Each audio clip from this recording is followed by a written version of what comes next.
Okay, so now let us take a look at this question over here. So this question, it says that three forces F1, F2, F3 acts on a particle. So now the F1 is giving us 8 Newton and 30 degree. The F2 is giving us 10 newtons in the direction of 90 degree. And the F3 is giving us 8 Newton in the direction of 150 degree. So now with this, the forces has been expressed in the magnitude direction form. Okay, that's another way to represent vectors. So now they have represented that in the magnitude direction form of a vector.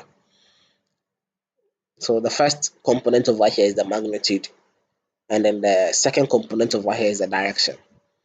Now we are to find the magnitude and the direction of the resultant force. So we are to find the magnitude and the direction of the resultant force. So we know that for this particular case, the resultant force is going to be F1 plus F2 plus F3. So now we are supposed to do F1 plus F2 plus F3. But then when you have the vectors written in this way, you can't add them. Okay. So anytime the vectors are written in the magnitude direction form, you cannot add them directly. So what we have to do is we have to change them into either the column form or the component form. So the column form is when we have it like this. So X and Y like this. And the component form is when we have it with the I's and then the Y, with the I and the J. Okay. So it is either we convert this vectors over here from these forms to either the column form or the component form. Now with this, I'm going to convert it to the column form. Now to convert from the magnitude direction form to the column form, all we need to do is we just take the magnitude. So for instance, if the magnitude is given as r and the direction is given as theta, and I want to convert this over here to the com to the column form. So to the column form, it is going to be so r sine theta, then r cos theta. So now this is what we do to convert a vector from the magnitude direction form to the column form. So that is exactly what we are going to do to these vectors over here to convert them.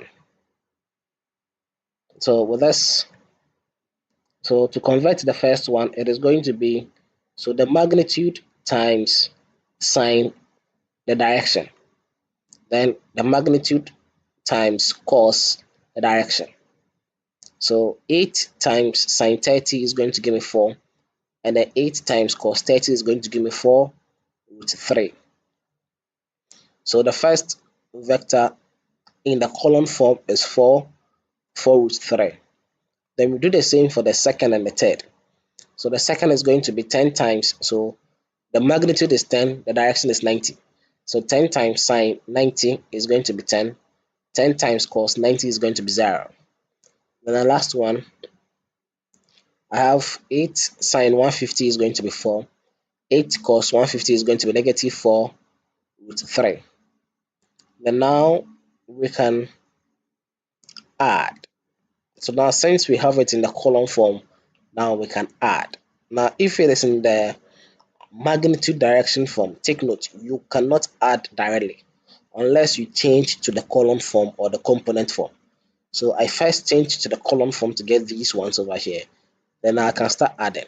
So I add by the components. So 4 plus 10 plus 4 is going to give me 18.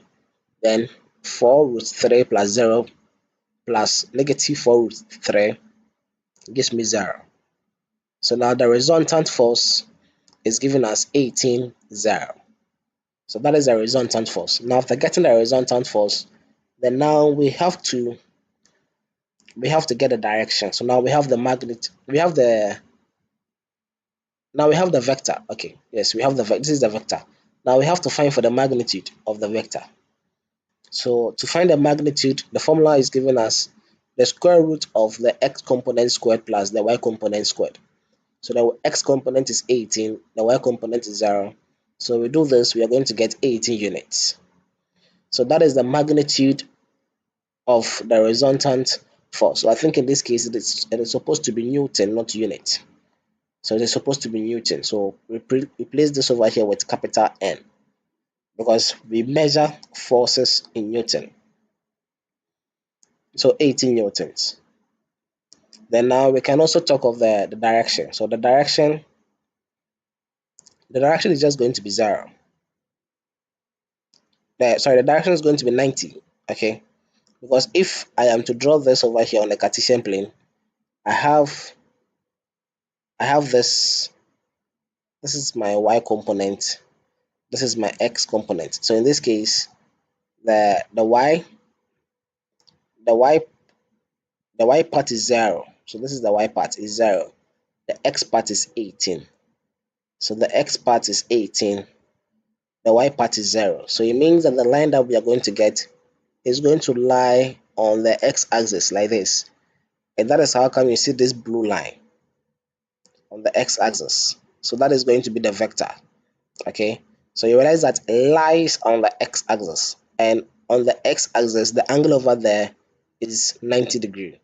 So we measure always from the north. The north is 0 degree. We go in the clockwise direction.